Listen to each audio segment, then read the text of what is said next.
ಸುಮತಿಭಿರನುಮೇಯಂ ಶುಭ್ರಕಾಯಂ ಸಖಾಯಂ ಸುಖಮಜಮನಪಾಯಂ ಮುಕ್ತ್ಯುಪಾಯಂ ವಿಮಾಯಂ ನೃಹಯಮಹಮಮೇಯಂ ಧ್ಯೇಯಮಾಮ್ನಾಯಗೇಯಂ ಸದಜಮಸದಜೇಯಂ ಶ್ರೀಸಹಾಯಂ ಭಜೇಯಂ ಅಭ್ರಮಂ ಭಂಗರಹಿತಂ ಅಜಡಂ ವಿಮಲಂ ಸದಾ ಆನಂದತೀರ್ಥಮತುಲಂ ಭಜೆ ತಾಪತ್ರಯಾಪಹಂ ಭವತಿ ಯದನುಭಾವಾತ್ಯೇಡಮೂ ಕೋಪಿ ವಾಗ್ಮಿ ಜಡಮತಿರಪಿ ಜಂತುರ್ಜಾಯತೆ ಪ್ರಾಜ್ಞಮೌಲಿಃ ಸಕಲವಚನಚೇತೋ ದೇವತಾ ಭಾರತೀ ಸಾ ಮಮ ವಚಸಿ ನಿಧತ್ತಾಂ ಸನ್ನಿಧಿಂ ಮಾನಸೇ ಚ ಮಿಥ್ಯಾ ಸಿದ್ಧಾಂತದುರ್ಧ್ವಾಂತ ವಿಧ್ವಂಸನ ವಿಚಕ್ಷಣಃ ಜಯತೀರ್ಥಖ್ಯತರನಿರ್ಭಾಸತಾಂ ನೋ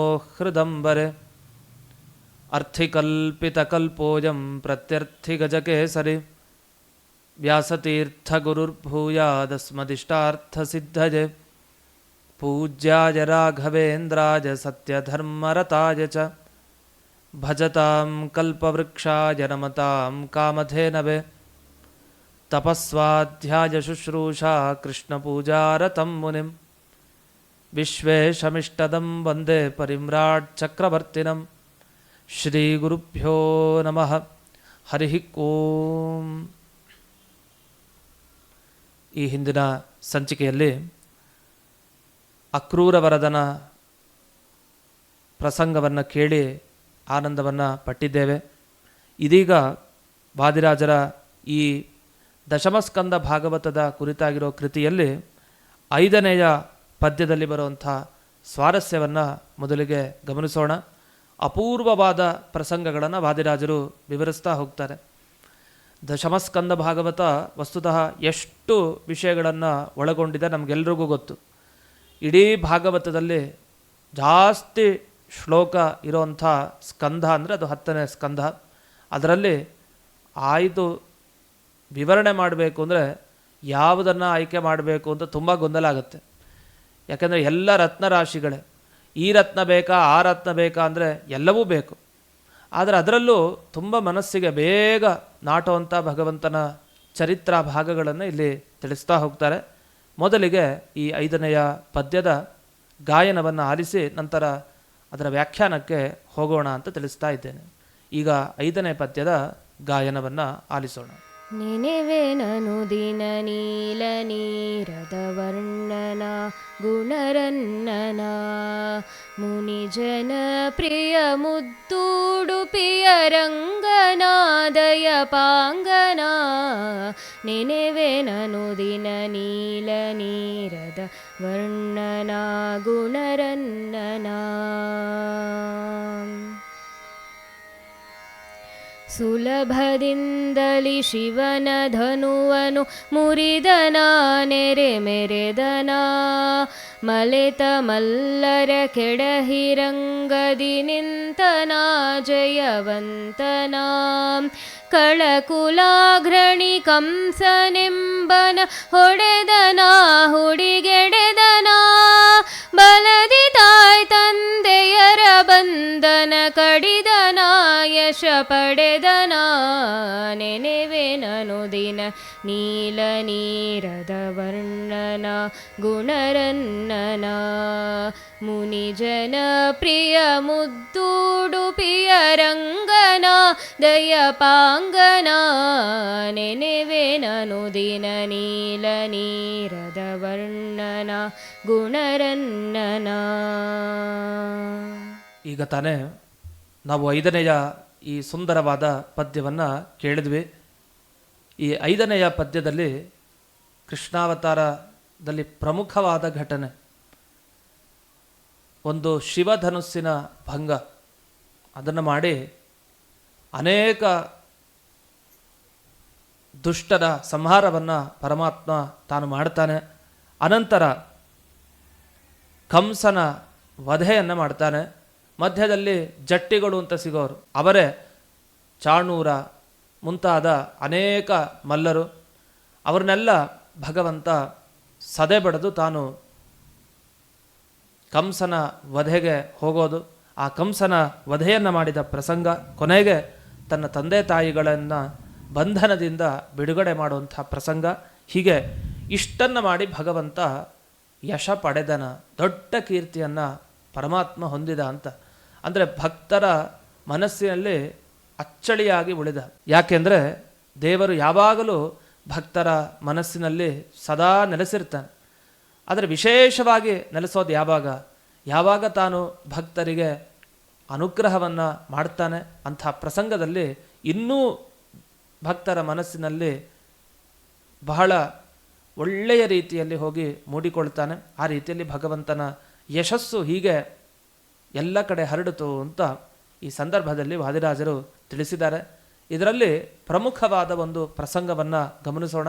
ಅದರಲ್ಲಿ ಕಂಸನ ವಧೆಯ ಪ್ರಸಂಗವನ್ನು ವರ್ಣಿಸ್ತಾ ವಾದಿರಾಜರು ತಾವು ಮುಖ್ಯವಾಗಿ ಆ ಭಾಗದಲ್ಲಿ ದೃಷ್ಟಿಯನ್ನು ಇಟ್ಟಿದ್ದಾರೆ. ಹಾಗಾಗಿ ನಾವು ಸ್ವಲ್ಪ ಭಾಗವತದ ಪ್ರಸಂಗವನ್ನು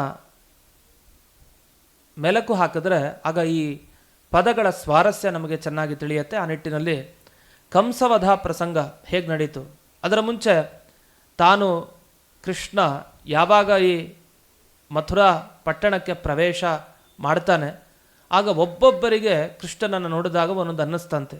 ಬಹಳ ಸುಂದರವಾಗಿ ವರ್ಣಿಸ್ತಾರೆ. ಮಲ್ಲಾನಾಮಶ ನಿರ್ನೃಣಾಂ ನರವರಹ ಸ್ತ್ರೀಣಾಂ ಸ್ಮರೋ ಮೂರ್ತಿಮಾನ್. ಮಲ್ಲರೆಲ್ಲ ಬಂದಿದ್ದಾರೆ ಕೃಷ್ಣನ ಜೊತೆಗೆ ಯುದ್ಧ ಮಾಡಬೇಕು ಅಂತ. ಅವರಿಗೆ ಮಿಂಚಿನ ಥರ ಕೃಷ್ಣ ಕಾಣ್ತಾ ಇದ್ದಾನಂತೆ. ಜನರಿಗೆ ಕೃಷ್ಣ ಬಲರಾಮನ ಜೊತೆಗೆ ಆ ಕಡೆ ಬರ್ತಾ ಇದ್ರೆ ಅವರಿಗೆ ನಮ್ಮ ನಾಯಕ ಇವನು, ನಮ್ಮ ಲೀಡರ್ ಇವನು ಅಂತ ಅನ್ನಿಸ್ತಾ ಇದೆ ಜನರಿಗೆ. ಇನ್ನು ಸ್ತ್ರೀಯರಿಗೆ ಅದು ಕಾಮಿನಿಯರು, ಮನ್ಮಥನೇ ಬಂದ ಹಾಗೆ ಮೂರ್ತಿಯನ್ನು ಹೊತ್ತುಕೊಂಡು ಈ ಕೃಷ್ಣನನ್ನು ನೋಡ್ತಾ ಇದ್ದಾರಂತೆ. ಇನ್ನು ಎಲ್ಲ ಗೋಪಾಲಕರಿಗೆ ಪ್ರೀತಿ, ನಮ್ಮ ಕೃಷ್ಣ ಬಂದ, ಸ್ವಜನಃ ನಮ್ಮ ಕೃಷ್ಣ ಬಂದ ಅಂತ. ಇನ್ನು ಕೆಟ್ಟ ರಾಜರುಗಳಿಗೆಲ್ಲ ಯಮದೇವರೇ ಬಂದ ಅಂತ ಅನ್ನಿಸ್ತಾ ಇದೆ. ಇನ್ನು ತಂದೆ ತಾಯಿಗಳಿಗೆ ಯಾವತ್ತೂ ಮಗ ಎಷ್ಟೇ ವಯಸ್ಸಾದರೂ ಕೂಡ ಅದು ಮಗು ಅಷ್ಟೆ. ಆ ರೀತಿಯಲ್ಲಿ ತಂದೆ ತಾಯಿಗೆ ಮಗು ಅನ್ನುವ ಭಾವನೆ ಕೃಷ್ಣನನ್ನು ನೋಡಿದಾಗ ಬರ್ತಾ ಇದೆ. ಇನ್ನು ಕಂಸನಿಗಂತೂ ಮೃತ್ಯು ದೇವತೆನೇ ಬಂದ ಹಾಗೆ ಅನ್ನಿಸ್ತಾ ಇದೆ. ಹೀಗೆ ಒಬ್ಬೊಬ್ಬರಿಗೆ ಒಂದೊಂದು. ವಸ್ತುತಃ ಈ ಕೃಷ್ಣ ಅನ್ನೋನು ಯೋಗಿಗಳಿಗೆ ನೋಡಿದಾಗಲಂತೂ ದೊಡ್ಡ ತತ್ವ. ಯಾವಾಗಲೂ ಯೋಗಿಗಳು ಧ್ಯಾನ ಮಾಡ್ತಾ ಇರುವಂಥ ಯಾವ ಭಗವಂತನ ರೂಪ ಇದೆ ಅದು ಕಣ್ಮುಂದೆ ಇವತ್ತಿನ ದಿವಸ ಬರ್ತಾ ಇದೆ ಅಂತ ಯೋಗಿಗಳಿಗೆ ಅನ್ನಿಸ್ತಾ ಇದೆ. ಇಂಥ ವೃಷ್ಣೀರಾಂಚ ಪತಿಸ್ಸದೈವ ಶುಶುಭೆ ರಂಗೇಚ್ಯುತ ಸಾಗ್ರಜ.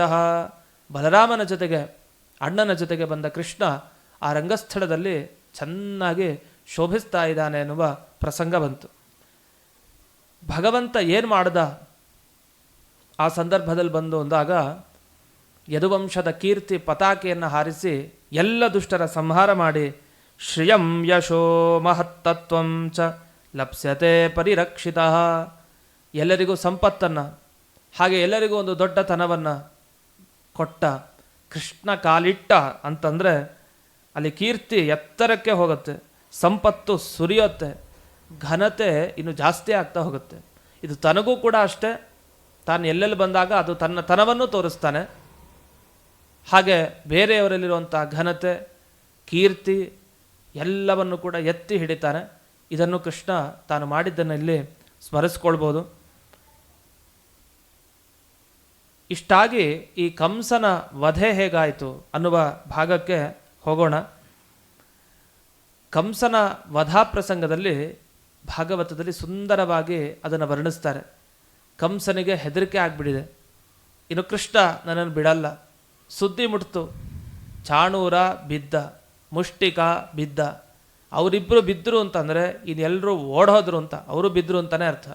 ಯಾಕೆಂದರೆ ಮುಖ್ಯ ಇವರಿಬ್ಬರೇ ಆ ಎಲ್ಲ ಮಲ್ಲರಲ್ಲಿ. ಇವರಿಬ್ಬರು ಯಾವಾಗ ಭೂಮಿ ಮೇಲೆ ಬಿದ್ದರೋ ಜಟ್ಟಿಗಳು, ಆಗ ಗೊತ್ತಾಯಿತು ಇನ್ನು ಈ ಕೃಷ್ಣನನ್ನು ನಾವೇನು ಮಾಡ್ಕೊಳ್ಳಿಕ್ಕೆ ಸಾಧ್ಯ ಇಲ್ಲ, ಎಲ್ಲ ಓಡಿ ಹೋದ್ರಂತೆ. ಆಗ ಕಂಸನಿಗೆ ಚಿಂತೆಯಾಗಿ ಏನು ಯೋಚಿಸ್ದ, ಹೇಗಾದರೂ ಮಾಡಿ ಕೃಷ್ಣನನ್ನು ಮುಗಿಸ್ಬಿಡ್ಬೇಕು, ಏನು ಮಾಡಬೇಕು, ಏನಂದ್ರೆ ಹಾಗೆ ಅವನು ಅಪ್ಪಣೆ ಮಾಡ್ಲಿಕ್ಕೆ ಶುರು ಮಾಡ್ದ ಎಲ್ಲರಿಗೂ, ಹಾಗೆ ಮಾಡಿ ಹೀಗೆ ಮಾಡಿ ಅಂತ. ಅದನ್ನು ಭಾಗವತ ವರ್ಣಿಸುತ್ತೆ. ಅದು ಹೇಗೆ ಅಂತ ನೋಡೋಣ. ಭಾಗವತ ಇಲ್ಲಿ ತಿಳಿಸ್ತಾ, ನಿಸ್ಸಾರಯತ ದುರ್ವೃತ್ತೌ ವಸುದೇವಾತ್ಮಜೌ ಪುರಾತ್. ಇವರಿಬ್ಬರು ವಸುದೇವನ ಮಕ್ಕಳು ದುರ್ವರ್ತನೆ ಮಾಡ್ತಾ ಇದ್ದಾರೆ, ಇಬ್ಬರನ್ನು ಮೊದಲು ಹೊರಗೆ ಹಾಕಿ ಅಂತ ಕಂಸ ತಾನು ಅಪ್ಪಣೆ ಮಾಡ್ತಾ ಇದ್ದಾನೆ. ಅಷ್ಟೇ ಅಲ್ಲ, ಈ ಗೋಪಾಲಕರು ಯಾರ್ಯಾರಿದ್ದಾರೆ ಇವರ ಹಣವನ್ನೆಲ್ಲ ಕಿತ್ಕೊಳ್ಳಿ, ಕಸ್ತುಕೊಳ್ಳಿ. ಇನ್ನು ಇವನ ತಂದೆ ದುರ್ಬುದ್ಧಿ ಹೊಂದಿರೋ ನಂದಗೋಪ, ಅವನನ್ನು ಮುಗಿಸ್ಬಿಡಿ, ಅವನನ್ನು ಸೆರೆ ಹಿಡೀರಿ, ಹಾಗೆ ಹೀಗೆ ಅಂತ ಎಲ್ಲ ಕಡೆ ಬುದ್ಧಿ ಕೆಟ್ಟಾಗ ಹೇಗೆ ಮಾತಾಡ್ತಾರೋ ಹಾಗೆ ಮಾತಾಡ್ಲಿಕ್ಕೆ ಶುರು ಮಾಡಿದ್ದಾನೆ. ಅಷ್ಟೇ ಅಲ್ಲ, ವಸುದೇವನನ್ನು ಕೂಡ ಅಷ್ಟೇ ಬೇಗ ಸಂಹಾರ ಮಾಡಿ ಕೊನೆಗೇನು ಹೇಳ್ತಾರೆ ಅಂದರೆ ಆಶ್ಚರ್ಯ, ತನ್ನ ತಂದೆ ಉಗ್ರಸೇನ ಇರ್ತಾನಲ್ಲ, ಕಂಸನ ತಂದೆನೇ ಅವನು, ಆ ಉಗ್ರಸೇನನ ಕಥೆಯನ್ನು ಮುಗಿಸ್ಬೇಡಿ. ತನ್ನ ತಂದೆಯನ್ನು ಕೂಡ ಲೆಕ್ಕಿಸಲಿಲ್ಲ. ಅವನಿಗೇನಂದರೆ ಯಾರನ್ನೂ ಉಳಿಸಬಾರ್ದು ಅಂತ ಅಷ್ಟು ದುಷ್ಟತನ ಪೂರ್ಣ ಏರಿದೆ ಅವನ ತಲೆಯಲ್ಲಿ. ಏರಿರೋ ಪರಿಣಾಮ ಹೀಗೆಲ್ಲ ಮಾಡಬೇಕು ಅಂತ ವಿಕಥಮಾನೇ ವೈ ಕಂಸೆ, ಏನೇನೋ ಹೀಗೆ ಬಾಯಿಗೆ ಬಂದಾಗ ಮಾತಾಡ್ತಾ ಇದ್ದಾಗ ಕೃಷ್ಣ ತಾನು ಸಣ್ಣನೆ ಹಾರದಂತೆ. ಎಷ್ಟು ವೇಗದಿಂದ ಹಾರಿದಾನೆ ಅಂದರೆ ಆ ಕಂಸ ಎತ್ತರದ ಆಸನದಲ್ಲಿ ಕೂತ್ಕೊಳ್ಳೋನು ಯಾವತ್ತು. ಒಂದು ನಿಮಿಷದಲ್ಲಿ ಹಿಂಗೆ ಹಾರಲ್ಲಿ ಹೋಗಿ ಕೂತ್ಕೊಂಡ್ಬಿಟ್ನಂತೆ. ಕೃಷ್ಣನಿಗೇನು ತುಂಬ ಚಿಕ್ಕ ವಯಸ್ಸವನು, ಅವನಿಗೇನು ಒಂದು 30 ವರ್ಷ ಏನು ಆಗಿರಲಿಲ್ಲ, ತುಂಬ ಚಿಕ್ಕವನು. ಅಂಥ ಕೃಷ್ಣ ತಾನು ಆಕಾಶ ಮಾರ್ಗದಲ್ಲಿ ವಾಯು ವೇಗದಲ್ಲಿ ತಾನು ಕಂಸನ ಆಸನಕ್ಕೆ ಹೋಗಿ ಜಿಗದ ಕೂಡಲೇ ಏನಾಯಿತು ಅಂತ ಮುಂದೆ ವರ್ಣಿಸ್ತಾ, ತಮಾಪತಂತಮಾಲೋಕ್ಯ, ಮೃತ್ಯುದೇವತೆ ಹಾರಿಕೊಂಡು ತನ್ನ ಹತ್ರ ಬರ್ತಾ ಇದೆ ಅಂತ ಕಂಸ ಭಾವಿಸಿದ. ತಕ್ಷಣ ತನ್ನ ಆಸನದಿಂದ ಅವನು ಕೂಡ ಎದ್ದು ಆ ಮೃತ್ಯುವಿನ ಜೊತೆಗೆ ಅಂದರೆ ಕೃಷ್ಣನ ಜೊತೆಗೆ ಹೋರಾಟ ಮಾಡಲಿಕ್ಕೆ ಅಂತ ಕತ್ತಿ ಮತ್ತು ಗುರಾಣಿ ಎರಡೂ ತಗೊಂಡಿದ್ದಾನೆ. ತಗೊಂಡು ಸರ ಬಲದಿಂದ ಎಡದಿಂದ ಬಲಕ್ಕೆ ಹೀಗೆ ಯಾರಿಗೂ ಸಿಗಬಾರ್ದು ಆ ರೀತಿ ಏನು ಮಾಡಬೇಕು ಗೊತ್ತಾಗ್ತಾ ಇಲ್ಲ, ಹೆದರಿಕೆಯಿಂದ ಹೀಗೆ ಮಾಡ್ತಾ ಇದ್ದಾನೆ. ಆದರೆ ಅನಿವಾರ್ಯ, ತನ್ನ ಕುತ್ತಿಗೆಗೆ ಮೃತ್ಯು ಬಂದು ಇದೇನು ಕಡಿಬೇಕು ಅಂತಿದೆ, ಹಾಗಾಗಿ ತಪ್ಪಿಸ್ಕೊಳ್ಳಿಕ್ಕೆ ಆಚೆ ಈಚೆ ನಿರಂತರ ಸಂಚಾರ ಮಾಡ್ತಾ ಇದ್ದಾನೆ. ಆದರೆ ಆಗಲಿಲ್ಲ, ಕೊನೆಗೂ ಕೂಡ ಕೃಷ್ಣನಿಗೆ ಸಿಗಾಕೊಂಡ. ಹೇಗೆ ಅಂದರೆ ಹಾವು ವಿಲವಿಲ ಒದ್ದಾಡ್ತಾ ಇರುತ್ತೆ, ಆಚೆ ಈಚೆ ಓಡ್ತಾ ಇರುತ್ತೆ. ಆದರೆ ಗರುಡ ಬಿಡೋದಿಲ್ಲ. ಒಂದು ಸಲ ದೃಷ್ಟಿ ಬಿತ್ತ ಗರುಡನ ದೃಷ್ಟಿ, ಆಗ ಎಲ್ಲಿದ್ರೂ ಹಾವನ್ನು ಹೀಗೆ ಹಿಡಿಯತ್ತೆ. ಆ ರೀತಿ ಕಂಸನನ್ನು ಕೃಷ್ಣ ತಾನು ಬಂದು ಹಿಡಿದ. ತಕ್ಷಣ ಕಿರೀಟ ಜಾರ್ತು, ಕೆಳಗೆ ಬಿತ್ತು. ಪ್ರಗೃಹ್ಯ ಕೇಶೇಶು ಚಲತ್ ಕಿರೀಟಂ, ಆ ಕಡೆ ಬಿದ್ದಿದೆ ಕಿರೀಟ. ಇವನು ಆ ಕೇಶಪಾಶವನ್ನು ಗಟ್ಟಿಯಾಗಿ ಹಿಡ್ಕೊಂಡ. ಕೃಷ್ಣ ಹಿಡಿದು ಮೇಲಿಂದ ಕೆಳಕ್ಕೆ ಎಸೆದ ಆ ರಂಗಭೂಮಿಗೆ. ಅವನನ್ನು ಶಸ್ತ್ರಾಸ್ತ್ರ ತಗೊಂಡು ಅವನ ಜೊತೆ ಯುದ್ಧ ಮಾಡಲಿಲ್ಲ ಕೃಷ್ಣ. ಸೀದಾ ಹೋದ, ಕೈಯಿಂದ ಅವನ ಕೂದಲನ್ನು ಹಿಡಿದು ಬಿಸಾಕ್ದ ಭೂಮಿ ಮೇಲೆ. ಇಷ್ಟೇ, ಅವನ ಕಥೆ ಮುಗೀತು ಅಲ್ಲಿಗೆ ಅಂತ ವರ್ಣನೆ ಮಾಡ್ತಾರೆ. ಆದರೆ ಹೇಗೆ ಮುಗೀತು, ಅವನ ಪ್ರಾಣ ಹೇಗೆ ಹೋಯಿತು ಅಂದರೆ, ಕೆಳಕ್ಕೆ ಯಾವಾಗ ಬೀಳಿಸಿದ ಮೇಲೆ ಕೃಷ್ಣ ಅವನ ಮೇಲೆ ಹಾರ್ತಾನಂತೆ. ಅವನ 2 ಪಾದಗಳನ್ನು ಅವನ ಎದೆಗೆ ಸರಿಯಾಗಿ ಇಡ್ತಾನೆ. ಎದೆ ಮೇಲೆ ಅಂದರೆ ಎದೆ ಭಾಗಕ್ಕೆ ಸರಿಯಾಗವನ 2 ಕಾಲುಗಳಿಂದ ಪ್ರಹಾರವನ್ನು ಮಾಡ್ತಾನೆ. ಮಾಡಿದಾಗ ಆ ಒದೆತನಕ್ಕೆ ತಡಿಲಿಕ್ಕಾಗಲ್ಲ. ಆ ಒದ್ದಿರೋದಷ್ಟು ಜೋರಾಗಿ ಒದ್ದಿರ್ತಾನೆ ಕೃಷ್ಣ. ಆ ಒದ್ದಿರೋದಕ್ಕೆ ಆ ಕಂಸನಿಗೆ ತಡಿಲಿಕ್ಕಾಗ್ದೇನೆ ತನ್ನ ಪ್ರಾಣವನ್ನು ತ್ಯಾಗ ಮಾಡ್ತಾನೆ ಕಂಸ. ಹೀಗೆ ಕೃಷ್ಣ ಪರಮಾತ್ಮ ಕಂಸನ ವಧೆಯನ್ನು ಮಾಡಿದ ಅನ್ನುವ ಭಾಗ ಇಲ್ಲಿಗೆ ಮುಕ್ತಾಯ ಆಗುತ್ತೆ. ಆಶ್ಚರ್ಯ ಏನಂದರೆ, ಯಾವಾಗ ಕಂಸನ ವಧೆಯನ್ನು ಕೃಷ್ಣ ತಾನು ಮಾಡ್ತಾನೆ, ಆಗ ಕಂಸ ಸೀದಾ ಹೋಗಿ ಕೃಷ್ಣನ ಒಳಗಡೆ ಸೇರಿಕೊಳ್ತಾನೆ ಅಂತ ಒಂದು ಮಾತಿದೆ. ಇದು ಹೇಗೆ ಆಶ್ಚರ್ಯ, ಯಾಕೆಂದರೆ ಕಂಸ ಕೃಷ್ಣನ ಒಳಗಡೆ ಹೋಗಿ ಸೇರಿಕೊಳ್ಳೋದು ಅಂದರೆ ಅವನು ಒಳ್ಳೆಯವನ. ಹಾಗಾದರೆ ಆ ಜೀವ ಒಳ್ಳೆಯದ ಅಂದರೆ ಅಲ್ಲಿ ಮುಖ್ಯ ಪ್ರಾಣ ದೇವರು ಇರ್ತಾರಂತೆ, ಒಂದಿಷ್ಟು ಕಾಲ ಇರ್ತಾರೆ ಬಲ ಕೊಡಬೇಕು ಅಂತ. ಯಾಕೆಂದರೆ ಕಾಲನೇಮಿ ಇರ್ತಾನೆ ಕಂಸನಲ್ಲಿ. ಆ ಕಾಲನೇಮಿಗೆ ಒಂದಿಷ್ಟು ಬಲ ಕೊಟ್ಟರೆ ಮಾತ್ರ ಒಂದಿಷ್ಟು ಕಾಲ ಇರಬಹುದು ಅವನು. ಇಲ್ಲಾಂದರೆ ಕಂಸ ಯಾವತ್ತೋ ಏನೋ ಆಗ್ಬಿಡ್ಬೇಕಾಯ್ತು ಅವನಿಗೆ. ಅದಕ್ಕೋಸ್ಕರ ಕಾಲನೇಮಿಗೆ ಬಲ ಕೊಡಲಿಕ್ಕೆ ಅಂತ ಮುಖ್ಯ ಪ್ರಾಣ ದೇವರಿದ್ದರು.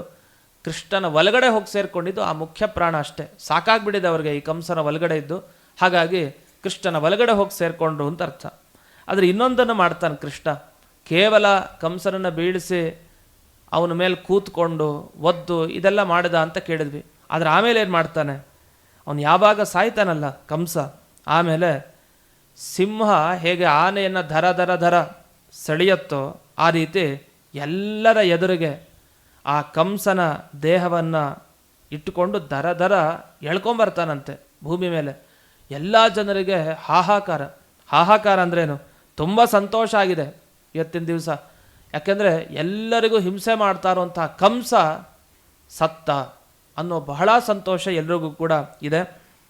ಆವಾಗ ಒಂದು ಮಾತನ್ನೇ ಹೇಳ್ತಾರೆ, ಕಂಸ ಎಂಥವನಾಗಿದ್ದ ಅಂದರೆ ಅವನು ನೀರು ಕುಡಿಬೇಕಾದರೂ ದೇವರನ್ನು ಧ್ಯಾನ ಮಾಡ್ತಾ ಇದ್ದಂತೆ, ಅನ್ನ ತಿನ್ನಬೇಕಾದ್ರೆ, ಓಡಾಡಬೇಕಾದ್ರೆ, ಮಲಗಬೇಕಾದ್ರೆ, ಉಸಿರಾಡಬೇಕಾದ್ರೆ ಯಾವಾಗಲೂ ಕೃಷ್ಣನ ನೆಲಿತಾ ಇದ್ದ. ಹಾಗಾಗಿ ಅವನು ಸೀದಾ ಕೃಷ್ಣನ ಒಳಗಡೆ ಹೋಗಿ ಸೇರಿಕೊಂಡ ಅಂತ. ಇದು ಹೇಗೆ ಸಾಧ್ಯ? ಯಾಕೆಂದರೆ ಈ ರೀತಿ ಕಂಸನಿಗೆ ಒಳ್ಳೆ ಬುದ್ಧಿ ಇತ್ತು ಅಂದರೆ ಯಾಕೆ ಯುದ್ಧ ಎಲ್ಲ ಆಯಿತು? ಯಾಕೆ ಇಷ್ಟೊಂದು ಕೃಷ್ಣನ ಮೇಲೆ ದ್ವೇಷ ಮಾಡ್ದ ಅನ್ನುವ ಪ್ರಶ್ನೆಗೆ ಉತ್ತರನೇ ಇಲ್ಲ. ಹಾಗಾಗಿ ಇದಕ್ಕೆ ಅಭಿಪ್ರಾಯ ಹೀಗೆ, ಹರಿವಂಶದಲ್ಲೆಲ್ಲ ಬರ್ತಾ ಒಂದು ಮಾತು ಬರುತ್ತೆ, ಈ ಕಂಸನ ಜೊತೆಗೆ ಶಸ್ತ್ರಾಸ್ತ್ರ ಹಿಡ್ಕೊಂಡು ದೇವರು ಯುದ್ಧ ಮಾಡಲಿಲ್ಲ. ಯಾಕೆ ಅಂದರೆ ಈ ಶಸ್ತ್ರಾಸ್ತ್ರಗಳಿಂದ ಯುದ್ಧ ಮಾಡಿದರೆ ಅಂಥವ್ರಿಗೆ ಮರಣ ಆದಾಗ ಸ್ವಲ್ಪ ಕಾಲನಾದರೂ ವೀರಸ್ವರ್ಗ ಕೊಡಲೇಬೇಕು ಅಂತಿದೆ. ಅಂದರೆ ಸ್ವರ್ಗದ ಸುಖ ಸ್ವಲ್ಪನಾದರೂ ಅನುಭವಿಸಬೇಕು. ಆದರೆ ಇವನಿಗೆ ಅದು ಸಿಗಬಾರ್ದು, ಸೀದಾ ಅಂಧನ್ ತಪಸ್ಸಿಗೆ ಹೋಗಬೇಕು ಇವನು ಅಂಥೇಳಿ ಶಸ್ತ್ರಾಸ್ತ್ರಗಳ ಜೊತೆಗೆ ಕೃಷ್ಣ ಯುದ್ಧ ಮಾಡಲೇ ಇಲ್ಲ. ಮೇಲಿಂದ ಕೆಳಕ್ಕೆ ಎಸೆದ, ಬಿದ್ದ, ಎದೆಗೆ ಒದ್ದ, ನಂತರ ಪ್ರಾಣ ಪಕ್ಷಿ ಹರತು. ಇಷ್ಟೇ. ಆದ್ದರಿಂದ ಮುಷ್ಟಿ ಪ್ರಹಾರ, ಕಾಲಿನ ಪ್ರಹಾರ, ಇಷ್ಟೇ, ಇನ್ನೇನು ಮಾಡಲಿಲ್ಲ ಭಗವಂತ. ಯಾಕೆಂದರೆ ಅಂಧನ್ ತಪಸ್ಸಿಗೆ ಹೋಗಲಿ ಅನ್ನೋ ದೃಷ್ಟಿಯಿಂದ. ಹಾಗಾಗಿ ಮುಖ್ಯ ಪ್ರಾಣದೇವರ ಒಂದು ರೂಪ ಅದು ಭಗವಂತನ ಒಳಗಡೆ ಹೋಗಿ ಸೇರ್ತು ಅಂತ ಅರ್ಥ, ಹೊರತು ಮತ್ತೇನೂ ಅಲ್ಲ. ಕಂಸ ಹೋಗಿ ಆ ಕಾಲನೇಮಿ ದುಷ್ಟ ಹೋಗಿ ಪರಮಾತ್ಮನ ದೇಹದ ಒಳಗಡೆ ಹೋಗಿ ಸೇರಿಕೊಂಡ ಅಂತ ಅರ್ಥ ಅಲ್ಲ. ಇನ್ನು ಅಷ್ಟೇ ಅಲ್ಲ, ಇನ್ನೊಂದು ಕಡೆ ವಿವರಿಸ್ತಾ ಹೇಳ್ತಾರೆ, ಕಂಸನಿಗೆ ನಾಚಿಕೆ ಆಗೋಯ್ತಂತೆ, ಸೀದಾ ಅಂಧನ್ ತಪಸ್ಸಿಗೆ ಹೋದ ಅಂತ. ಯಾಕೆ? ಪುಟ್ಟ ಬಾಲಕ ಕೃಷ್ಣನಿಂದ ಸೋತ್ನಲ್ಲ, ಈ ಅವಮಾನ ನನಗೆ ಸಹಿಸ್ಲಿಕ್ಕೆ ಸಾಧ್ಯ ಇಲ್ಲ ಅಂತ ಸೀದಾ ಕೆಳಕ್ಕೆ ಹೋಗ್ಬಿಟ್ಟಂತೆ ಅಂಧನ್ ತಪಸ್ಸಿಗೆ ಅಂತ. ಅದು ಹೇಗೆ ಅಂದರೆ ಅವಮಾನ ಆದಾಗ ನಾಚಿಕೆ ಪಟ್ಟು ತಲೆ ಬಗ್ಗಿಸ್ಕೊಂಡು ಹೋಗೋ ಥರ. ಆಮೇಲೆ ಆ ಕಂಸನ ತಮ್ಮಂದರು ಬರ್ತಾರೆ, ಕಂಕ, ನೆಗ್ರೋಧ ಅಂತ ಅವರ ಸಂಹಾರವನ್ನೆಲ್ಲ ಬಲರಾಮ ತಾನು ಮಾಡ್ತಾನೆ. ಆ ಘಟನೆಗಳನ್ನು ಮುಂದೆ ವಿವರಿಸ್ತಾರೆ. ಹೀಗೆ ಕಂಸವಧ ಪ್ರಸಂಗ ಏನಿದೆ ಇದನ್ನು ಚಿಂತನೆ ಮಾಡಬೇಕಂತೆ. ಯಾಕೆ? ನಮ್ಮಲ್ಲಿರೋ ದುಷ್ಟ ಬುದ್ಧಿಗಳೆಲ್ಲ ಹೋಗುತ್ತೆ. ಕಾಲನೇಮಿ ಅವನು ಕೂಡ ಮನುಷ್ಯರಿಗೆ ಪ್ರೇರಕನಾಗಿರ್ತಾನೆ, ಕೆಟ್ಟ ಮಾರ್ಗದಲ್ಲಿ ಹೋಗಲಿಕ್ಕೆ, ಕೆಟ್ಟ ಆಲೋಚನೆ ಬರಲಿಕ್ಕೆ. ಈ ಥರ ಕೃಷ್ಣ ಕಂಸನ ವಧೆ ಮಾಡಿದ ಪ್ರಸಂಗವನ್ನು ಚಿಂತಿಸಿದಾಗ ಆ ಎಲ್ಲ ದೋಷಗಳು ಕೂಡ ಪರಿಹಾರ ಆಗುತ್ತೆ. ಇದು ಪ್ರಧಾನವಾದ ಘಟ್ಟ. ನಂತರ ಭಗವಂತ ತಾನು ತನ್ನ ತಂದೆ ತಾಯಂದರಿಗೆ ಬಂದು ನಮಸ್ಕಾರ ಮಾಡಿ ಅವರ ಹತ್ರ ಆಶೀರ್ವಾದವನ್ನು ಪಡ್ಕೊಳ್ಳುವಂಥ ಪ್ರಸಂಗವನ್ನು ಮುಂದೆ ವರ್ಣಿಸ್ತಾರೆ. ಹೀಗೆ ಈ ಕಂಸವಧ ಪ್ರಸಂಗವನ್ನು ನೋಡ್ತಾ ಮುಂದಿನ ಪದ್ಯವನ್ನು ನಾವು ಆಲಿಸೋಣ. ಮುಂದಿನ ಪದ್ಯದಲ್ಲಿ ಇನ್ನೂ ಕೂಡ ವಿಶೇಷವಾದ ವಿಷಯಗಳನ್ನು ತಿಳಿಸ್ತಾರೆ. ಮೊದಲಿಗೆ ಆ ಪದ್ಯದ ಗಾಯನವನ್ನು ಶ್ರವಣ ಮಾಡೋಣ ಅಂತ ತಿಳಿಸ್ತಾ ನಂತರ ವ್ಯಾಖ್ಯಾನವನ್ನು ಆಲಿಸೋಣ. ಭುವನ ಪಟ್ಟವನುಗ್ರಸೇನಗೆ ಕೊಟ್ಟನ ಅತಿ ಶ್ರೇಷ್ಠನ, ಯುವತಿಯರಿಗೂ ಧವನ ಕಳುಹಿದ ಜಾಣನ ಸುಪ್ರವೀಣನ, ವಿವಿಧ ವಿದ್ಯಾ ಕಲೆಗಳೆಲ್ಲವ ನರಿತನ ಶುಭಚರಿತನ, ಜವನ ಶಿಕ್ಷಿಸಿ ದ್ವಿಜನ ಕಂದನ ತಂದನ ಆನಂದನ, ನೆನೆವೆನನು ದಿನ ನೀಲ ನೀರದ ವರ್ಣನ ಗುಣರನ್ನನ, ಮುನಿಜನ ಪ್ರಿಯ ಮುದ್ದೂಡುಪಿಯ ರಂಗನಾದಯ ಪಾಂಗನ, ನೆನೆವೆನನು ದಿನ ನೀಲ ನೀರದ ವರ್ಣನ ಗುಣರನ್ನನ. ಇಲ್ಲಿಯವರೆಗೆ ನಾವು 6ನೆಯ ಪದ್ಯವನ್ನು ಕೇಳಿದ್ವಿ. ಇದರಲ್ಲಿ ಕೃಷ್ಣ ಪರಮಾತ್ಮನ ಒಳ್ಳೆ ಗುಣಗಳನ್ನು ವರ್ಣಿಸಿದ್ದಾರೆ. ಮೊದಲಿಗೆ ಬರುವಂಥ ಸಾಲು, ಭುವನ ಪಟ್ಟವನ ಉಗ್ರಸೇನಗೆ ಕೊಟ್ಟನ. ಕಂಸನ ವಧೆ ಆಯಿತು, ಇನ್ನು ರಾಜ್ಯಭಾರ ಯಾರು ಮಾಡಬೇಕು? ಸೀದಾ ಕೃಷ್ಣ ಹೋಗಿ ಅಲ್ಲಿ ಕೂತ್ಕೊಳ್ಬೋದಿತ್ತು, ಆದರೆ ಕೂಡಲಿಲ್ಲ. ಉಗ್ರಸೇನನಿಗೆ ಅದು ಸಲ್ಲಬೇಕು. ಉಗ್ರಸೇನನ್ನು ಕೂಡಿಸಿ ಅವನನ್ನು ರಾಜನನ್ನಾಗಿ ಮೆರೆಸಿದ. ಇಡೀ ಜಗದೊಡೆಯ ಕೃಷ್ಣ, ಅವನಿಗೆ ಯಾಕೆ ಈ ಒಂದು ಸಣ್ಣ ರಾಜ್ಯಭಾರದ ಹೊಣೆಗಾರಿಕೆ ಬೇಡ, ಅದು ಕೂಡ ಅವನ ಅಧೀನನೇ, ಎಲ್ಲರ ಒಳಗಡೆ ನಿಂತು ಅವನೇ ಈ ರಾಜ್ಯವನ್ನು ನಡೆಸೋನು. ಹಾಗಾಗಿ ಕೃಷ್ಣನ ಆ ಕಾರುಣ್ಯ ಅವತಾರದಲ್ಲೂ ಕಾಣಬಹುದು. ಅವನು ಪಡ್ಕೊಳ್ಬಹುದಿತ್ತು, ಆದರೆ ಬೇಡ ಅಂತ ಬಿಟ್ಟ. ಇನ್ನು ಉದ್ಧವನನ್ನು ಕಳಿಸ್ತಾನೆ ಗೋಪಿಕಾಸ್ತ್ರೀಯರ ಬಳಿ. ಅವ್ರಿಗೋ ವ್ಯಾಮೋಹ, ಕೃಷ್ಣನ ನೆನಪು ಅವ್ರಿಗೆ ಯಾವಾಗಲೂ ಇರುತ್ತೆ, ಯಾವಾಗಲೂ ನೆನಪಿಸ್ಕೊಳ್ತಾ ಇರ್ತಾರೆ. ಉದ್ಧವನಿಗೆ ತನ್ನ ವಸ್ತ್ರವನ್ನೇ ಕೊಟ್ಟು ಕಳಿಸ್ತಾನೆ ಕೃಷ್ಣ. ಆ ವಸ್ತ್ರವನ್ನು ಹಾಕ್ಕೊಂಡು ಬರ್ತಾನೆ ಉದ್ಧವ. ಅವನನ್ನೇ ಕೃಷ್ಣ ಅಂತ ಭಾವಿಸ್ಕೊಂಡು ಓಡ್ಕೊಂಡು ಬರ್ತಾರೆ. ಆಮೇಲೆ ಗೊತ್ತಾಗತ್ತೆ ಅವನು ಉದ್ಧವ, ಅವನು ಕೃಷ್ಣ ಅಲ್ಲ ಅಂತ. ಅವನು ಹಾಗೇ ಇರ್ತಾನೆ ಉದ್ಧವ. ಅದು ಯಾಕೆಂದರೆ ಭಗವಂತನ ವಸ್ತ್ರ, ಭಗವಂತನ ಆಭರಣ ಯಾವುದರ ಸಂಪರ್ಕ ಬಂದರೂ ಅದು ದೇವರ ಥರನೇ ಕಾಣಲಿಕ್ಕೆ ಶುರು ಆಗಿಬಿಡ್ತಾರೆ ಅವರೆಲ್ಲ. ಯಾಕೆಂದರೆ ಅಷ್ಟು ಶಕ್ತಿ ಆ ಭಗವಂತನ ವಸ್ತ್ರ ಪ್ರತಿಯೊಂದರಲ್ಲೂ ಇರುತ್ತೆ, ಅದೆಲ್ಲರಿಗೂ ಆಕರ್ಷಕ. ಹೀಗೆ ಉದ್ಧವನನ್ನು ನೋಡಿ ವ್ಯಾಮೋಹಿತರಾಗುವಂಥ ಒಂದು ಘಟನೆಯನ್ನು ವರ್ಣಿಸ್ತಾರೆ. ಅಂದರೆ ಭಗವಂತನ ಚಿಹ್ನೆಗಳು, ಭಗವಂತನ ಚರಿತ್ರೆಗಳು ಎಷ್ಟನ್ನು ನಾವು ಒಳಗಡೆ ಹಾಕ್ಕೊಳ್ತೀವೋ ಜನರು ನಮ್ಮ ನೋಡಿ ಆಕರ್ಷಿತರಾಗ್ತಾರೆ. ಏನೋ ಒಂದು ರೀತಿಯ ಒಲವು, ಒಂದು ರೀತಿಯ ಶ್ರದ್ಧೆ, ಗೌರವ, ಭಕ್ತಿ ಎಲ್ಲವೂ ಬರುತ್ತೆ. ಯಾಕೆಂದರೆ ಭಗವಂತನ ಸಂಪರ್ಕ ಆಗಿರೋದ್ರಿಂದ ಇವೆಲ್ಲ ಆಗುತ್ತೆ. ದೇವರ ಸಂಪರ್ಕ ಆದರೆ ಎಂಥವ್ರು ಅಂಥವ್ರು ನೋಡಿ ಬದಲಾಗ್ಬಿಡ್ತಾರಂತೆ. ಆದ್ದರಿಂದ ಕೃಷ್ಣನ ಮಹಿಮೆ ಎಂಥದ್ದು ಅನ್ನುವ ವಿಷಯವನ್ನು ತಿಳಿಸಲಿಕ್ಕೆ ವಾದಿರಾಜರು ಈ ಪ್ರಸಂಗವನ್ನು ತಗೊಂಡಿದ್ದಾರೆ. ಇನ್ನು ವಿವಿಧ ವಿದ್ಯಾ ಕಲೆಗಳೆಲ್ಲವನರಿತನ ಶುಭಚರಿತನ, ಅವನು ವಿದ್ಯೆ ಕಲ್ತಿದ್ರ ಬಗ್ಗೆ ಹೇಳ್ತಾರೆ. ಕಂಸನ ವಧೆ ಎಲ್ಲ ಆಗೋಯಿತು, ಆಮೇಲೆ ವಿದ್ಯಾ ಕಲ್ತಿದ್ದು. ಭಗವಂತ ವಿದ್ಯೆ ಕಲಿಬೇಕಾ ಅಂತ ಅದು ವಿವಿಧ ಕಲೆಗಳನ್ನು ಕಲಿತ. ಅದು ಇಷ್ಟು ಅಂತ ನಾವು ಹೇಳಲಿಕ್ಕಾಗಲ್ಲ. 64 ವಿದ್ಯೆ ಅಂತ ಬರುತ್ತೆ. ಆದರೆ 64 ವಿದ್ಯೆಗಳಿಗಿಂತ ಹೆಚ್ಚು ಕಲ್ತಿದ್ದಾನೆ. ಅದು 64 ದಿವಸ ಹೇಳ್ಕೊಟ್ರಂತೆ, ದಿವಸ ಒಂದೊಂದು ವಿದ್ಯೆ. ಅದು ಸಾಂದೀಪನಿ ಆಚಾರ್ಯರಿಗೆ ಬಹಳ ಆಶ್ಚರ್ಯ, ಇದೇನು ಇಂಥ ವೇಗದಲ್ಲಿ ಈ ಶಿಷ್ಯೋತ್ತಮರು ಕಲಿತಾರೆ ಅಂತ. ವಸ್ತುತಃ ಮುಂಚೆ ಎಲ್ಲ ಸಿದ್ಧವಾಗಿಬಿಡಿದೆ ವಿದ್ಯೆ, ಕೈನಲ್ಲೇ ಇದೆ, ಅಂಗೈಯಲ್ಲಿ ನಲ್ಲಿಕಾಯಿ ಇರೋ ಥರ ಎಲ್ಲ ಸಿದ್ಧನೆ. ಆದರೂ ಸಾಂದೀಪನಿ ಆಚಾರ್ಯರಿಗೆ ಸರಿಯಾಗಿ ಬರುತ್ತೋ ಇಲ್ವೋ ಅಂತ ಪರೀಕ್ಷೆ ಥರ ಮಾಡಿದ ಕೃಷ್ಣ ಹಾಗೂ ಬಲರಾಮ. 64 ವಿದ್ಯೆಗಳನ್ನು ಕಲಿತ ವಿಷಯವನ್ನು ತಿಳಿಸ್ತಾ ದ್ವಿಜನ ಕಂದನ ತಂದನ ಆನಂದನ ಅಂತಾರೆ. ಎಂಥ ಸ್ವರಸವಾದ ಪದಗಳನ್ನು ಬಳಸ್ತಾರೆ. ದ್ವಿಜನ ಕಂದನ ತಂದನ ಆನಂದನ ಚರಿತನ ಅರಿತನ, ಹೀಗೆ ಪ್ರಾಸಬದ್ಧವಾದ ಪದಗಳು. ಅದು ವಾದಿರಾಜರ ಕೃತಿ ಅಂದರೆ ಹೀಗೆ. ಇಲ್ಲಿ ಬರುವಂಥ ಪ್ರಸಂಗ ಯಾವುದು ಅಂದಾಗ ಗುರುಗಳಿಗೆ ತಾವು ಕಾಣಿಕೆಯನ್ನು ಸಮರ್ಪಣೆ ಮಾಡಬೇಕು ಅಂತ ಎಲ್ಲ ಓದಾಯಿತು. ಇನ್ನು ಗುರುಗಳಿಗೆ ಕಾಣಿಕೆ ಸಮರ್ಪಣೆ ಮಾಡಬೇಕು. ಏನು ಬೇಕು ನಿಮಗೆ? ಏನಿಲ್ಲ, ನನ್ನ ಮೃತನಾದ ಪುತ್ರನನ್ನು ಕರ್ಕೊಂಡು ಬಂದರೆ ಸಾಕು.